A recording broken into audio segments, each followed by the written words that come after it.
오늘 우리에게 주시는 말씀 같이 나누도록 하겠습니다. 시편 1편입니다. 시편은 하나님이 우리에게 주신 가장 위대한 영혼의 청결제라고도 할 수 있습니다. 저는 이것을 필터링이라고 이야기하는데요. 물을 깨끗하게 정수해 먹기 위해선 그 필터링을 통해 먹게 되면 불순물이 제거되어지죠. 시편 1에서 150편까지 전체는 우리 영혼의 그러므로 필터링이라고 할 수 있습니다. 하나님의 말씀이 우리의 영혼을 아름답게 또 깨끗하게 필터링 할 수 있게 되기를 소원합니다. 임계점, 물이 끓으려면 몇 도씨가 되어야 할까요? 네, 100도씨입니다. 아마 초등학교 때 다 배우는 내용일 텐데요. 상황이 변하려면 상황의 임계점이 있습니다. 불과 조금 전까지, 또 어제까지, 1시간 전까지, 1분 전까지, 1초 전까지 변하지 않는데 지금 이 순간부터 변하는 어떤 환경을 의미합니다. 자, 상황의 임계점. 여러분, 잔이 차야 넘칩니다. 그 차는 그 순간까지는 임계점이 아직 다다르지 않아요. 그러나 한 방울이 떨어질 때 물이 넘치기 마련이죠. 물이 99도씨에서 끓지 않습니다. 준비, 워밍업 하는 거죠. 100도씨가 되면 활활 끓습니다. 상황이 변하는데 임계점이 필요합니다. 우리의 믿음이 변할 때도 임계점이 필요합니다. 사랑하는 사람을 만났을 때, 사랑이 꼽힐 때도 임계점이 필요합니다. 오늘 저와 여러분들이 또 하나님의 말씀이 우리의 삶을 바꾸는데 좀 더디되는 것처럼 보일지라도 계속 끓는 과정이 우리의 삶 가운데 있다라는 것을 기억하시고, 여러분, 우리가 하나님의 그 거룩한 임계점을 잘 때로는 기다리거나 때로는 기대하는 우리가 되시기를 부탁드립니다. 시편 1편은 시편 전체의 문을 여는 문지방 시편, 문지방 말씀이라고 널리 알려져 있습니다. 시편 전체의 문을 활짝 여는 것이 시편 1편입니다. 여러분, 시편은 우리 영혼의 무엇이라고 했습니까? 필터링이라고 그랬습니다. 우리 영혼이 정결케 되길 주의 이름으로 부탁드립니다. 사람은 영혼이 변해야 변합니다. 마음이 변해야 변합니다. 행동은 잠시 변할 수 있어요. 그러나 우리의 태도가 변할 때는 우리의 마음, 영혼이 변해야 변합니다. 이것을 꼭 기억하십시오. 성경은 우리의 행동을 변화를 요청하기 이전에 영혼의 변화에 대해 호소합니다. 사랑하는 자여, 내 영혼이 잘된 같이 범사에 잘되라. 아무리 우리가 일상에서 기도를 열심히 이 문제를, 내 자녀를, 부모를, 내 환경이 변화되기를 기도할지라도 변화되지 않는 여러 가지 이유 가운데 기다려야 될 일들 말고는 우리 영혼의 문제를 하나님께 해결받지 않았기 때문입니다. 사랑하는 여러분, 우리의 영혼이 말씀으로 채워지고 변화되시길 부탁드립니다. 다시 시편 1편에 그러므로 복이 있는 사람으로 시작하는 시편 1편의 말씀은 하나님이 복이 있는 사람, 즉 복에 관한 것이 무엇일까를 규정하고 있는 것입니다. 중국 사람들은, 또 대만 사람들은 복에 대한 생각이 얼마나 많은지, 꼭 중국은 아니더라도요, 동남아시아 가보면 대부분의 한 현상을 발견합니다.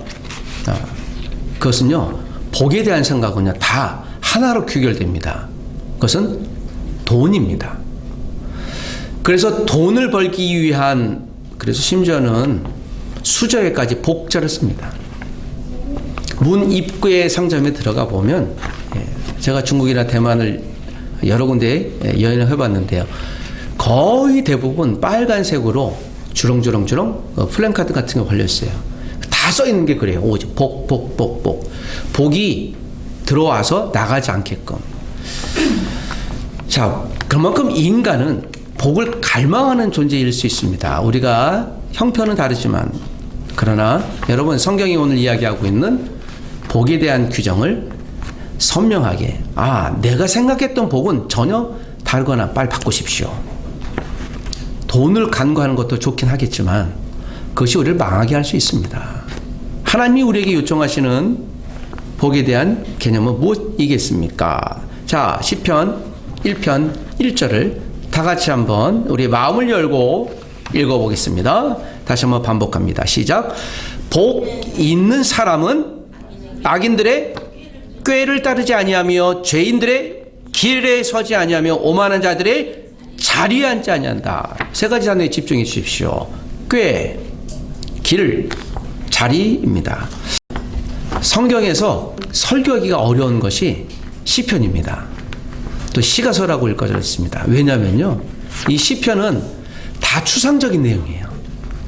하나님을 찬양하는데요, 그 저자가 대부분 그 시를 지었던 사람들의 마음을, 상황을 알아야 이해하는 것이기 때문에요, 이게 참 이해가 쉽지 않습니다. 그래서 제일 설교하기가 난해합니다.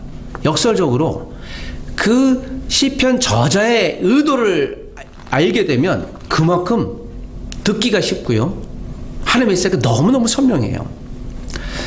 감사하게도 시편 1편은 우리에게 그렇게 어려운 이해를 주지 않습니다. 자, 복 있는 사람을 이렇게 규정합니다. 세 가지 부릅니다. 어떤 사람이라고 했습니까? 악인들의 꾀를 따르지 아니하며. 복 있는 사람을 이야기하면서요, 먼저 악인, 즉 악당을 등장시켜요. 복에 대한 규정을 이야기했잖아요. 누구요? 악당이에요. 악당의 반대말은 의인입니다. 누구라고요? 의인입니다. 절 봐주십시오. 자, 의인. 의인들이 있다면 어떤 사람도 있을까요? 악당도 있겠죠. 그래서 여러분, 시편이 말하고자 하는 바는요, 의인과 의인이 아닌 사람, 의인이 아닌 사람은 조금 더 쉽게 설명하면 하나님 없는 사람들 얘기합니다. 그러면 이 말씀은요, 굉장히 두근거리면서 봐야 돼요. 내가 여기에 지금 해당하고 있지 않는가? 여러분, 이 시편에 있는 말씀은 교회 밖에 있는 사람들에게 준 말씀 아니에요? 누구에게 준 말씀입니까? 교회 안에 있는 사람들에게요. 여러분, 그래 이 말씀은요, 지금 갑자기 내가 좀 긴장되면서 들으셔야 됩니다. 이건 저에게도 주신 말씀이에요. 이런 것이죠. 당신은 목사인가? 여러분, 제가 목사인지 어떻게 아세요? 혹시 확인해 보신 적 있으세요? 없죠. 어떻게 아세요? 여러분, 사람은 믿을 만한 존재가 못 됩니다. 제가 목사 안수 받았는지 어떻게 확인해 보셨어요? 다시 질문하겠습니다. 여러분, 제가 목사인지 확인해 보셨어요? 그래서 우리 무엇을 해야 될까요? 예, 의심해 봐야 되죠. 이 의심은 성경이 그런가 아니한가 물어봐야 되죠. 그래서 교회 안에 있는 성도들은 항상 무엇이 필요할까요? 그래서 소통이 필요한 거예요. 침묵은 의미가 없습니다. 하나님과 우리 사이에 하나님 계속 말씀하세요. 만나자고 이야기하세요. 대화하자고 이야기하십니다. 그래서 하나님은 소통의 대왕이에요. 말씀의 대왕입니다. 그래서 우리와 항상 나하고 얘기 한번 해보자. 자, 다시 시편에 있는 이 말씀, 여러분, 저는 목사 안수 받았습니다. 오시면 제가 확인서 드릴 수 있습니다. 복 있는 사람은 악인들의 꾀. 그래서 복 있는 사람과 반대되는 대척점에 있는 사람들이 악당이라는 것을 얘기합니다. 이 악당의 세 가지 특징 무엇이라고요? 꾀를 잘 내는 사람, 그리고 죄인의 길로 가요. 그리고 오만한 자리에 앉는 사람. 자, 이 세 가지는 전부 다 악당의 모습입니다. 자, 이것은 결국 사탄의 대명사라고 볼 수 있을 것입니다. 이 세 부류의 사람들입니다. 절대 따르지 말아야 될 악당의 특징이에요. 복 있는 사람, 의인들의 특징을 이야기하지 않고 악당을 등장시키는 이유는 무엇이겠습니까? 이 당시 이 본문은 다윗이었는데요. 다윗은 골리앗과 블레셋과 늘 싸우는 전쟁 상태에 있었습니다. 그가 평생. 그래서 항상 그는 전쟁 상태, 워필드 상황에 있었기 때문에 긴장이 일상적이에요. 그래서 아군과 적군, 하나님과 우상, 늘 이런 긴장된 삶 속에서 그가 하나님 앞에 기도하며 졌던 시. 그래서 여러분, 시편은 다 기도문이에요. 어떤 경우에는 탄원 시도 있겠고 하나님을 찬양하는 기도도 있겠고 다 기도문이에요. 그래서 이건 절박성이 있어요. 전부 다 자기 신앙 고백입니다. 그러므로 다윗은 고백했겠죠. 내가 하나님의 복이 있는 사람이라면 절대 이것을 따르지 말아야 되겠다. 이런 사람들, 꾀를 잘 내는 사람들, 죄송한데 좀 격하게 얘기하면 잔머리 잘 구는 사람들, 변명이 느리는 사람들, 일상적으로. 그리고 그들은 죄인의 길을 씁니다. 이건 등치에 똑같아요. 그리고 죄인의 길을 드는 사람, 오만한 자리. 오만한 자가 여러 가지 해석이 있는데요. 어깨를 들썩이면서요, 막 거만하고 교만한 뭐 그런 것들을 의미합니다. 이런 걸 상상해 보십시오. 아주 머리는 비상하게 잘 돌아가는데요. 늘 변명만 많고, 또 죄인의 길을 쓰는데 우상 섬기기는 대장이에요. 돈만 밝혀요. 그리고 그들은 또 거만하기까지 해요. 거봐. 내가 이렇게 돈도 많이 벌고 내가 힘도 있는데 골리앗처럼요. 아주 방패 갖고 나와서 와 하고요. 골리앗이 키가 2m 90이었거든. 정확히 기록에 가면. 그 방패가 50kg였어요 하나. 그 다윗은 기껏해 한 180 정도 됐을 텐데 그 2배 이상 크잖아요. 그래서 그가 야 나와봐라 하면 쿵쿵 됐어요. 이게 오만한 자의 대표성을 갖는 모습이라고 볼 수 있겠죠. 역설적으로 그러면 진짜 의인은 어떤 사람인가? 2절에 주목하십시오. 이게 의인의 정의입니다. 자, 마음을 읽어보겠습니다. 다 같이 2절 시작. 오직 여호와의 율법을 즐거워하여 그의 율법을 주야로 묵상하는 자로다. 자, 오늘 우리의 이해를 돕기 위해 이 시편 저자 다윗은 의인은 어떤 자인가? 이 의인은요, 인간적인 의인이 아니라 하나님이 선택한, 그래 맞아, 저 사람은, 쟤는 내 자녀야. 내가 의인으로 일컬어. 나를 잘 믿어. 하나님을 잘 믿는 의인의 특징은 2절에 여호와의 율법을 즐거워한다고 그랬어요. 이 율법은 물론 구약의 모세 오경일 수 있겠지만 이 율법은 성경 전체를 이야기할 수 있을 것입니다. 하나님의 그 말씀을 즐거워하는 거예요. 여러분, 그래서 제가 서두에 여러분 꼭 성경을 읽어주십시오라고 얘기했죠. 여러분 혹시 성경 같이 공부하는, 읽는 무리들이 있으신지요? 자기가 묵상한 바를 또 나누시는 분들이 있으신지요? 여러분, 성경 읽는 친구를 만드십시오. 영적인 영혼의 친구를 만드십시오. 그 사람이 많지 않을 수도 있어요. 그러나 여러분, 유유상종입니다. 바알이란 뜻이요, 팔이란 뜻이 있고요. 그 화장실에 오물이란 뜻이 있어요. 그러니까 더러워요. 바알이란 뜻이. 그래서 여러분, 파리가 날리는 곳에 무엇이 있습니까? 더러운 게 있죠. 쓰레기나 오물이 있죠. 그러니까 바알이란 뜻이 우상을 섬긴다는 것이, 악당들은 파리가 날리고 오물이 날리는데 의도적으로 가요. 거기에. 자, 여호와의 율법을 즐거워한다. 여러분 다시 한번 부탁드립니다. 여기 젊은 또 어르신들이나 아이까지 할 것 없이 여러분 부디 성경을 같이 읽으십시오. 꼭 읽으십시오. 매일 성경을 부디 읽으십시오. 이해를 넘어서 읽으십시오. 습관하십시오. 매일 아침 우리가 나누고 있는 오늘 성경 읽기 133일째 될 때요, 여러분들이 보고 읽든지 시간 나서 읽든지 여러 방법, 수단과 방법을 통해서라도 읽으십시오. 그것이 우리가 살 길입니다.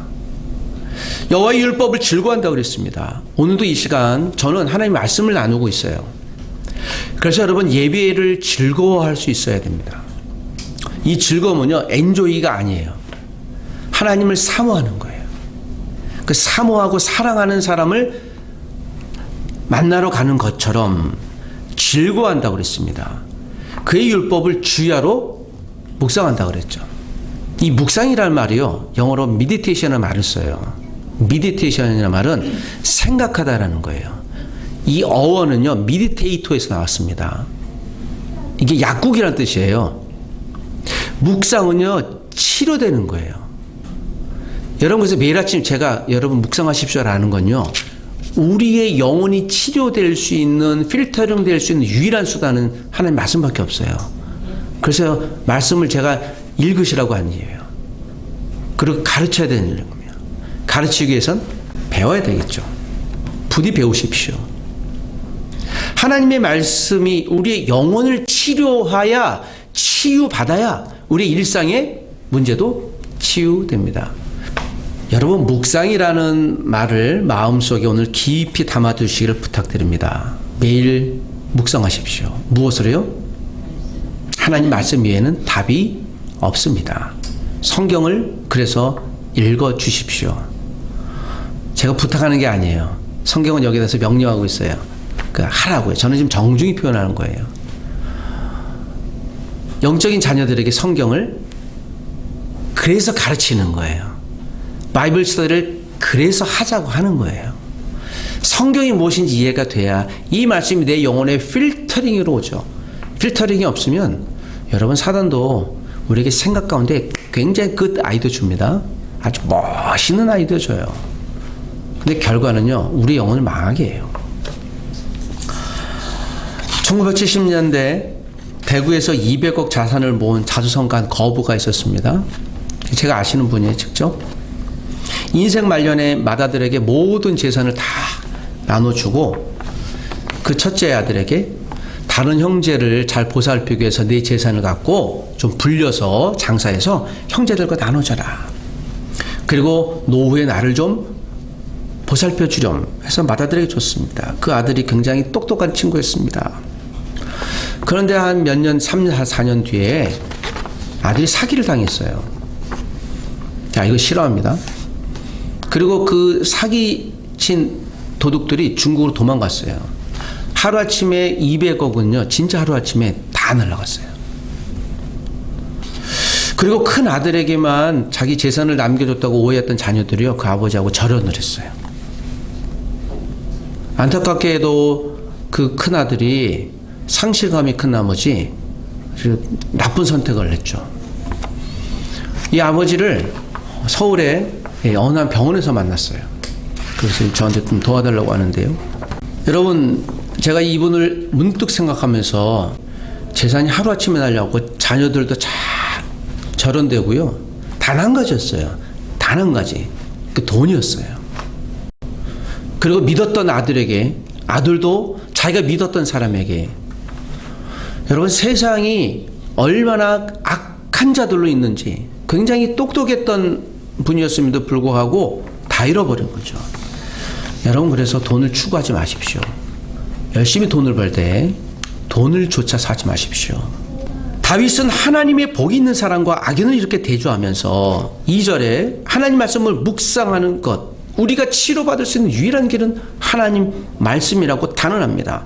그리고 3절에 그 하나님을 즐거워하는 사람은 특징은 시냇가에 심은 나무가 철을 따라 무엇을 맺으며?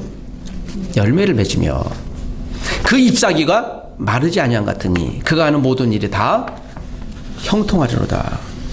어떤 분이 조사를 해봤는데 한국 사람들이 제일 좋아하는 단어 무엇인가 이거 봤는데요, 형통이 뽑혀서 형통. 심지어는 그 형통을 어떻게 해요?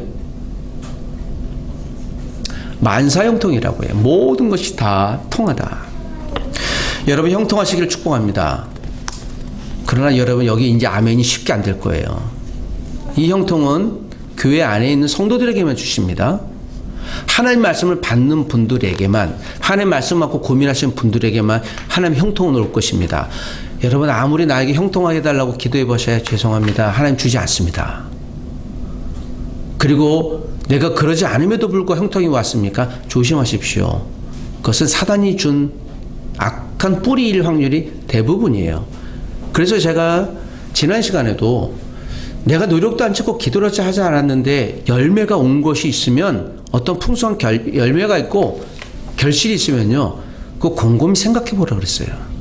내가 믿음으로 뿌리지 않았는데, 여러분, 내가 그와 함께 친하지도 않았는데 나와 친한 척을 해요. 이성이면 나를 유혹하는 경우일 수도 있고, 우리가 살다 보면 그런 경우가 적지 않게 있을 것입니다. 1에서 3절을 정리하면 의인의 특징은 그러므로 단 한 가지로 정의할 수 있습니다. 한 가지예요. 여호와의 말씀을 묵상하는 자예요. 그냥 그걸 규정이에요. 너무 쉽게. 그러므로 하나님의 말씀이 있는 자들에겐 영혼의 필터링이 있으므로 그 하나님의 말씀이 그를 복되게 할 겁니다. 말씀이 무엇을 말씀하는지 듣고 따라갈 겁니다. 저는 성경을 해석하고 있어요, 지금. 그런데 엄밀히 얘기하면요, 성경이 절 해석한 거예요. 제가 성경을 해석해 조작하는 게 아니라 제가 성경을 읽으면서 하나님, 이 말씀은 무슨 뜻인지 알려주십시오. 성령님이 저에게 알려주신 범위 안에서 제가 이것을 우리 상황에 적절하게 지금 전달하고 있을 뿐이에요. 여러분, 그래서 설교자는 그냥 깡통입니다. 존재 자체가 그래요. 설교자가 전혀 위대한 가치는 눈꼽만큼도 없어요. 여러분, 통조림을 살 때 우리 무엇을 목적으로 통조림을 삽니까? 그 안에 있는 참치를 맛있어서, 토마토를 맛있어서 사죠. 그리고 여러분, 다 쓴 통조림은 어떻게 하세요? 내가 먹었으니 갈고 닦아서 우리 집 보호하러 놔두나요? 통조림의 역할은 쓰레기통에 버리는 거예요. 재활용 하든지. 우리는 그냥 통조림일 뿐이에요. 예수를 증거하는데 우리는 통조림이 되어야 돼요. 내 안에 있는 예수 그리스도의 알맹이를 전하면 우리는 그저 사용되고 감쌀 뿐입니다. 그러나 기억하십시오.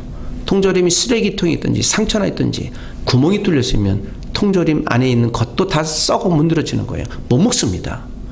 그래서 우리가 일상에 살면서 우리가 오늘 주일날 주님을 기뻐하려고 하는 이유가 여기 있는 것이에요. 우리가 애써 이곳에 어제부터 기도하며 오는 이유가 여기 있는 것이죠. 하나님의 형통이, 말씀의 형통이 저와 여러분에게 넘치는 믿음의 가족 되십시오. 악인들의 특징을 다시 1절에 있는 악인의 특징을 4절부터 이렇게 정의합니다. 4절 한 번 더 읽어보겠습니다. 시작. 악인들은 그렇지 아니하며 오직 바람에 나는 겨와 같도다. 겨는 무엇입니까? 이스라엘 사람들이 썼던 겨나 지금 우리가 쓰는 겨와 같아요.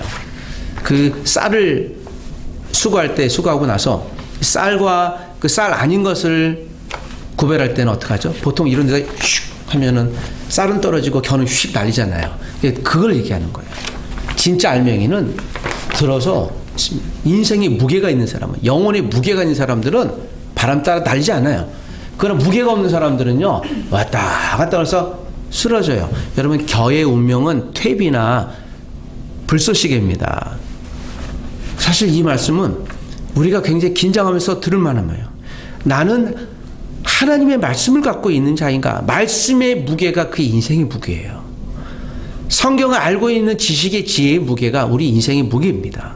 그게 견고한 무게입니다. 흔들릴 수 있겠지만 그는 결코 겨처럼 버림받지 않을 것입니다.